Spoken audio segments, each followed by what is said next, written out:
Hi there, hope you're keeping well. My name is Angela. I've been talking about diabetes in my last 4 videos now, and this is because it actually sits in the heart of a lot of diseases. It increases the risk of certain cancers, and also it sits in the heart of high blood pressure, sometimes heart diseases, kidney disease, liver disease, blindness, amputation. It is just in the middle of a lot of serious illnesses, and we do need to be aware of diabetes and the damage it can cause. And because it doesn't make people physically unwell initially, people take it for granted and are a bit careless, and sometimes the outcome of that is not usually good. So watch my previous videos if you haven't. We've talked about the types of diabetes, the types of checks you can do, blood tests you can do, and also pre-diabetes, what it is.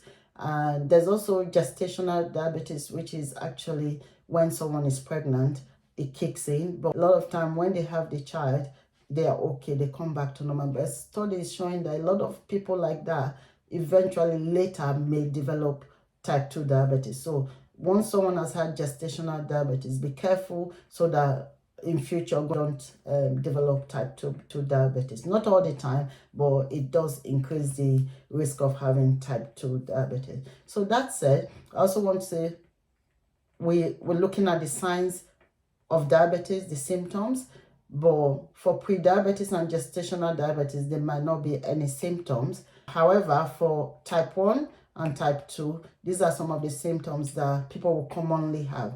If you experience any of these symptoms, maybe nothing, but all we're saying is get it checked, let the doctor do an assessment, and just make sure you're okay, because early detection and treatment is very key, and diabetes is actually reversible with nutrition and lifestyle and exercise and all of that. Yeah, so the first one is frequent urination, and this is where we tend to pee more frequently than usual, and it is because there's elevated blood glucose in our bloodstream, and the kidney goes into overdrive to expel this blood glucose because it's going to do damage if it doesn't. And when that happens, one way to do it is to pass urine frequently. So that's usually one of the signs of diabetes. Once the blood glucose is 180 to over 200, I think this kicks in. So it's something to look out for. So the second one is sort of linked to the first one. They're actually all linked together, these symptoms.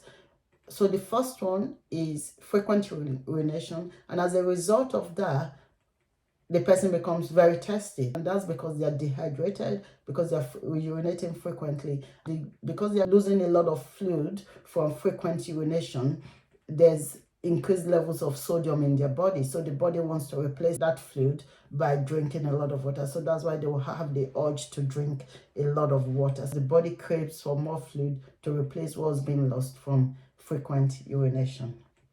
So the next one is frequent hunger, and this is because the body cannot convert glucose into energy because of insulin resistance, and this glucose is being passed out, so they become hungry and they tend to eat frequently. So if you're eating and you find that you're unusually hungry, it's something to keep an eye on as well. The next one is extreme fatigue, where someone is really tired. Is also linked to the hunger.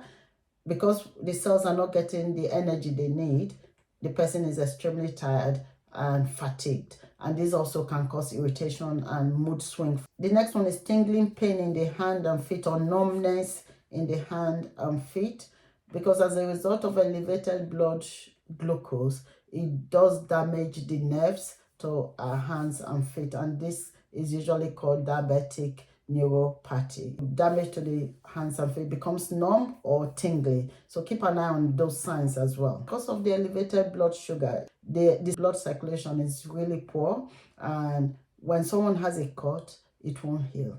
And diabetic patients are actually prone to injuries because there's numbness of the feet, of the hands and feet, so they can actually step on very sharp objects but will not feel any pain, and so prone to injuries because they don't feel any sensation.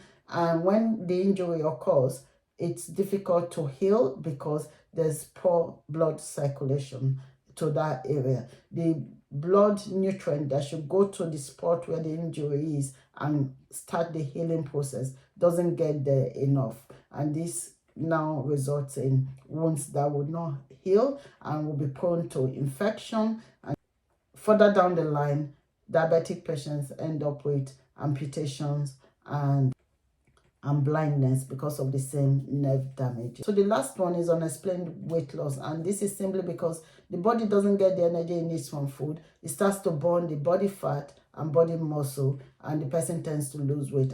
So for someone who is losing weight as well, there might be the presence of ketones in their urine. So this is again is a sign that the body is breaking down muscle, because ketone is a byproduct of muscle breakdown, or protein. So but whatever it is worth investigating. So these are some of the signs we can look out for. It's not an exhaustive list. It doesn't apply to everybody, but if we feel like something is off, let's get it checked. Not a call to fear, a call to knowledge and wisdom to manage the situation, that's all, and to protect ourselves most importantly. So thanks for watching. I hope you find this useful. Don't forget to subscribe and also share this video to your loved ones or anyone you think may benefit, and click on the notification bell so that you get notified when I upload a video. So thank you and God bless you.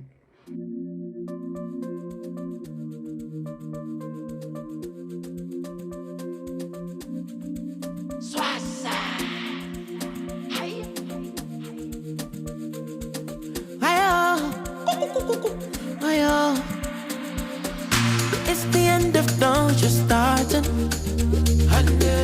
All your problems never stop knocking. Wahala plenty. You wake up today, you dey breathe. Count your blessings, make you see